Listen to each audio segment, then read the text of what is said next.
देश और दुनिया में कोरोना वायरस की रफ्तार पर ब्रेक लगने की बजाय इसके मामले बढ़ते ही जा रहे हैं। भारत में पिछले 24 घंटे में कोरोना वायरस के 83,000 से ज्यादा केस सामने आए, जिससे कोरोना वायरस के मामलों का कुल आंकड़ा 29 लाख को पार कर गया। इसके अलावा कोरोना वायरस से जान गंवाने वालों की कुल संख्या 68,472 हो गई है। स्वास्थ्य मंत्रालय की ओर से जारी आंकड़ों के मुताबिक देश में पिछले 24 घंटे में कोरोना वायरस के 83,341 नए पॉजिटिव केस दर्ज किए गए, जबकि 1,096 लोगों की जान गई। इसी के साथ देश में कोरोना वायरस के कुल मामलों की संख्या बढ़कर 39,36,748 हो गई, जिनमें से 8,31,124 एक्टिव केस हैं।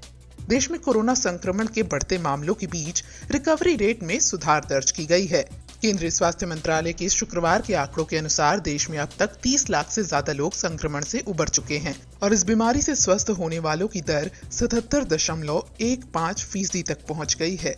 स्वास्थ्य मंत्रालय के मुताबिक भारत दुनिया में प्रतिदिन सबसे ज्यादा जांच करने वाले देशों में शामिल है और यहां अब तक कुल 4,60,00,000 से ज्यादा नमूनों की जांच की जा चुकी है, जिनमें से रिकॉर्ड 11,69,765 नमूनों की जांच बुधवार को ही की गई। देश में बुलेट की रफ्तार से बढ़ते कोरोना वायरस के मामलों के बीच जो आंकड़े सामने आ रहे हैं, उसके अनुसार सबसे ज्यादा मामले जिन 5 राज्यों में से आए हैं, उनमें पहले नंबर पर महाराष्ट्र है, जहां 8,43,844 केस सामने आए हैं। इसके बाद दूसरे नंबर पर 4,65,730 केसेस के साथ तमिलनाडु है। तीसरे नंबर पर आंध्र प्रदेश है, जहां 4,45,851 केस दर्ज किए गए हैं, जबकि चौथे नंबर पर 3,70,206 मामलों के साथ कर्नाटक है। वहीं 5वें नंबर पर उत्तर प्रदेश है, जहां 2,47,101 केस दर्ज किए गए हैं।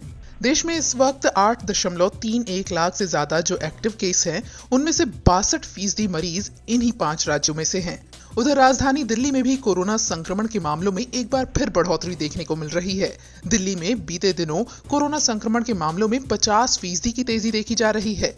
वहीं केंद्र शासित प्रदेश दिल्ली उन 5 राज्यों की लिस्ट में भी शामिल है जहां कोरोना संक्रमण से हुई मौतों की दर सबसे ज्यादा है। कोरोना वायरस से हुई मौतों का 70% हिस्सा जिन 5 राज्यों से है, उनमें महाराष्ट्र, तमिलनाडु, कर्नाटक, दिल्ली और आंध्र प्रदेश शामिल है। वहीं गौर करें तो गुजरात में भी तेजी से मामले बढ़ रहे हैं। बीते 24 घंटे में ही राज्य में कोरोना वायरस के 1,325 नए संक्रमित मामले सामने आए। इसके साथ ही संक्रमितों की संख्या यहां बढ़कर 1 लाख के पार चली गई है और कुल संक्रमितों की संख्या 1,03,75 हो गई है। उधर केरल के मुख्यमंत्री पिनरई विजयन ने ओणम के बाद राज्य में कोरोना वायरस के क्लस्टर के उभरने का खतरा जताया है। उन्होंने लोगों से अपील की है कि वो ज्यादा सफर करने और भीड़भाड़ वाले इलाकों में जाने से बचें। विजयन ने कहा है कि अगले 2 हफ्ते केरल के लिए काफी अहम होंगे। इन बढ़ते मामलों के बीच देश अनलॉक 4.0 में एंट्री कर चुका है। मेट्रो सेवाएं भी शुरू होने वाली हैं, क्योंकि कोशिश है कि कोरोना वायरस की चुनौतियों का सामना करते हुए लोगों की जिंदगी को भी पटरी पर लाया जाए।